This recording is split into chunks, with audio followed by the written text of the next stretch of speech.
به نام خدا. جلسه این هفته هم شروع می‌کنیم.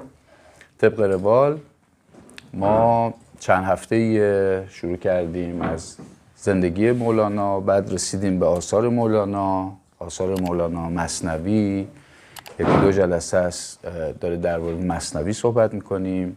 هفته گذشته از جناب استاد اسماعیل امینی دعوت کردیم و از محضر ایشون بهره مند شدیم. این هفته موضوعمون موضوع عشق در مثنویه. موضوعی که به هر صورت موضوع محوریه در زندگی مولانا و در مثنوی. حالا من با اجازهتون با چند بیت از مثنوی شروع میکنم. 4 بیتی از مثنوی میخونم که هرچه گویم عشق را شرح و بیان، چون به عشق آیم خجل مانم از آن. گرچه تفسیر زبان روشنگر است، لیک عشق بی زبان روشنتر است. چون قلم اندر نوشتن می شتافت، چون به عشق آمد قلم بر خود شکافت. عقل در شرحش چو خر در گل بخفت. شرح عشق و عاشقی هم عشق گفت. آفتاب آمد دلیل آفتاب، گر دلیلت باید از وی رخ متاب. ما اگر بتونیم این ابیات رو عمیقاً واکاوی بکنیم، در همین ابیات ما میتونیم معنی عشق رو از نگاه مولانا درک بکنیم. ببینید، عشق وقتی که داریم یک کلمه ای رو مثلا ما میگیم عشق، در واقع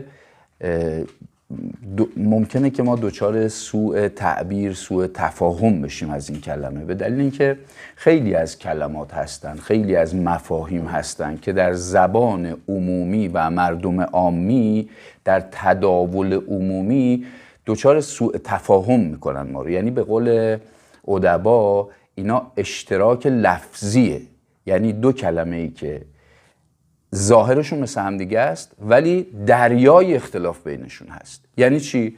مثلا ما امروز میگیم فلانی عشق ماشینه و بعد میگیم مولانا عاشقه. عشق عرفانی و این عشق هایی که این کلماتی که ما اسم عشق میذاریم روش فقط اصطلاحاً اشتراک در لفظه، یعنی فقط این دوتا کلمه ظاهرشون مثل هم دیگه است و الا هیچ ارتباطی به هم دیگه ندارن. و ما اگر بخوایم بریم وارد این حوزه بشیم که بدونیم که مولانا وقتی که داره میگه عشق منظورش چیه، خب یه راه درازی رو در پیش داریم. باید اول در مورد خود مفهوم عشق خود صحبت بکنیم. ببینیم که عشق در حوزه های مختلف به چه معانی به کار رفته. مثلا فلاسفه در مورد عشق حرف زدن و روانشناسا مثلا در مورد عشق صحبت کردن. اینا رو بایستی یه مقدار بررسی بکنیم و در واقع ببینیم که انواع عشق که گفته شده ما امروز یه مقدار بهش سعی میکنیم بپردازیم. مثلا در یونان باستان این کلمه عشق رو خب تقسیم بندی کردن، انواع عشق رو اومدن گفتن که 7 نوعیه که عشق‌های مختلف تقسیم بندی شده و ببینیم که حالا این طبقه بندی ها چیه، انواع چیه و حالا ما بخوایم خیلی خلاصه و به اختصار از زبان مولانا بخوایم بشنویم، شاید مولانا به ما اینو میگه عشق‌هایی که از پی رنگی بود عشق نبود، عاقبت ننگی بود. یعنی این به صورت مجمل، به صورت کلی، به صورت خلاصه اگر ما بخوایم در مورد مفهوم عشق صحبت کنیم از مولانا این رو خواهیم شنید. ولی این که این رنگ چیه، عشق‌هایی که از پی رنگ نیستن چه ویژگی دارن، خب دیگه توی این کتاب مفصل در مورد این موضوع صحبت شده.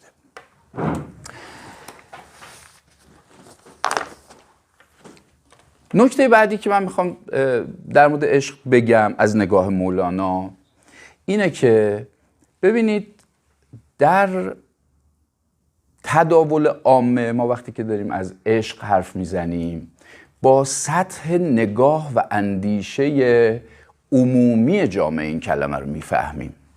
مثلا عشقی که من نمیخوام اصلا اینو تقبیحش بکنم، بگم که مثلا اگر یه نفر عشق ماشین داشته باشه این چیز بدیه، یا اگر مثلا یه پسری عاشق یه دختری بشه یا دختری عاشق یه پسری بشه این چیز بدیه. ولی این میتونه برای ذهن ما راهزن باشه، ما رو به خطا بندازه. ما تصور بکنیم که همه انواع عشق که وقتی داره صحبت میشه همینه. یعنی عشق‌هایی که به اصطلاح محور و جنباننده اونها بیش از این که روح متعالی انسان باشه جسم انسانه. عشق‌های تنانه، عشق‌هایی که بیشتر به تن و به جسم انسان وابسته است. در حالی که وقتی شما دارید درباره عشق در حضور کسی مثل مولانا صحبت میکنید، عشقیه که محورش آگاهیه. عشق المحبت ثمرة المعرفه، عشق نتیجه معرفته، نتیجه آگاهیه. اون وقت ما این عشق رو که مولانا داره به کسی مثل شمس تبریزی یا کسی مثل حسام الدین داره تقدیم میکنه، وقتی که تحت این حوزه در این حوزه میایم و سعی میکنیم درکش بکنیم، اون وقت میفهمیم که آهان پس شمس تبریزی در نظر مولانا اینقدر محترمه به دلیل اینکه او چیزی از جنس آگاهی به مولانا تقدیم کرده، باعث شده که نقطه نظر مولانا تغییر بکنه، نگاهش به زندگی عوض بشه، یه چیز تازه‌ای از مولانا ساخته، درک تازه‌ای از زندگی آدم پیدا کرده. بنابراین این مفهوم عشق یه چیز دیگه‌ای میشه ورا و فراتر از اون چیزی که ما در این عشق‌های سطحی و ظاهری که عرض کردم خدمتتون ما قصد تقبیحش رو نداریم. خود مولانا هم وقتی که صحبت میکنه میگه که قاضی به دست پور خود، پور یعنی پسر دیگه، شمشیر چوبین میدهد تا او در آن استا شود آنگه رود اندر قضا. قاضی یعنی قضا کننده، یعنی کسی که میره در غزو یعنی جنگ. قین رزه، قاضی کسی که میره پیکار میکنه. به دست پور خود، پور پسره، شمشیر چوبین میده، شمشیر چوبین میده به پسرش تا او در آن استا شود آنگه رود اندر قضا. یعنی میخواد که پسر خودش رو ورزیدش بکنه. اول سر که نمیره تو جنگ واقعی وسط میدون جنگ در برابر یه پهلوونی یه شمشیر واقعی بهش بده بچه رو تیکه و پارش بکنه، که میخواد آموزشش بده، پس یه شمشیر چوبی بهش میده. بعد میگه عشقی که بر انسان بود شمشیر چوبین آن بود. بنابراین عشق بین انسان ها هم در نگاه مولانا ارزشمنده. و باز به قول عرفا که میگن المجاز قنطرة الحقیقه، مجاز، عالم مجاز یعنی عالم ظاهر، قنطره است. قنطره یعنی پل. مجاز، عالم مجاز، اتفاقات روزمره برای البته انسان آگاه، پلیست که او رو به حقیقت میرسونه، راهیست برای رشد و شکوفایی و تعالی. یعنی همه این چیزهایی که دور و بر ما هستن اگر ما آگاه باشیم میتونن به ما کمک بکنن که ما رشد بکنیم. اگر آگاه نباشیم هم ممکنه ما رو اسیر بکنن، ما رو سقوط، یعنی باعث سقوط ما بشن. المجاز قنطرة الحقیقه. خب حالا این چیزی که در زندگی مولانا اتفاق افتاده. یعنی رابطه‌ای که بین مولوی و شمسه، اگر ما با نگاه این چنینی بهش نگاه نکنیم ممکنه ما رو دچار سوء تفاهم بکنه. یعنی فکر بکنیم ما که عشق و ارادت مولانا به شمس یه جور کیش شخصیته، یه جور انسان پرستیه، یه جور بت درست کردن از آدم هاست. ولی اگر آثار مولانا رو دقیق بخونیم میبینیم که اینجوری نیست. ببینید من ابیاتی از مولوی براتون میخونم. همون شمسی که مولوی توی دفتر اول اینقدر بالا میبرتش، میگه چون حدیث روی شمس الدین رسید، شمس چارم آسمان سر در کشید. میدونید در تفکر قدما خورشید در آسمان چهارم، در فلک چهارمه. میگه وقتی که صحبت از شمس تبریزی شد، این شمس اسمش دیگه، میگه از خجالت خورشید که در آسمان چهارم بود سر در کشید، سرش کشید پایین، خودشو پنهان کرد از خجالتش. یعنی اینقدر این شمس جایگاه رفیعی داره پیش مولانا. بعد ما فکر میکنیم که این آدم داره در مورد این آدم صحبت میکنه، در حالی که مولانا داره در مورد یک حقیقت نوعیه حرف میزنه. حقیقت نوعیه یعنی انسان متعالی رو داره در چهره شمس میبینه و داره در مورد شمس صحبت نمیکنه، در مورد انسان صحبت میکنه، در مورد انسانی که از تمایلات خودش گذشته داره حرف میزنه و شمس اون الگوییه که برای او وجود داره و او رو در وجود شمس دیده. شمس این موضوع رو به مولانا یاد داده، بنابراین قدردان اون معرفتیه که چشمه معرفتیه که از جانب شمس در وجودش جاری شده. چون حدیث روی شمس الدین رسید، شمس چارم آسمان سر در کشید. آفتابی کز وین عالم فروخت. بعد حسام الدین بهش میگه که یه ذره از شمس تبریزی برای من تعریف کن. میگه ببین این خورشیدی که در آسمان وجود داره اگر یه ذره جلوتر بیاد میدونی چه اتفاقی میفته؟ همه عالم رو میسوزونه. من اگر بخوام از شمس برای تو بگم، تو این جلسه من اگر بخوام برای شما از شمس بگم، مولانا میگه میسوزید، خواهید سوخت، طاقت ندارید. شهپر جبرئیل را طاقت آن کجا بود، کز تو نشان دهد مرا شمس من و خدای من. شهپر جبرئیل که آسمان نورده، افلاک رو پشت سر میذاره، اگر اونجا که تو هستی بخواد پا بذاره بال و پرش خواهد سوخت. آیا در مورد همین شمس خاکی داره میگه یا داره در مورد شمس افلاکی داره میگه؟ در مورد انسان از خود رسته داره میگه.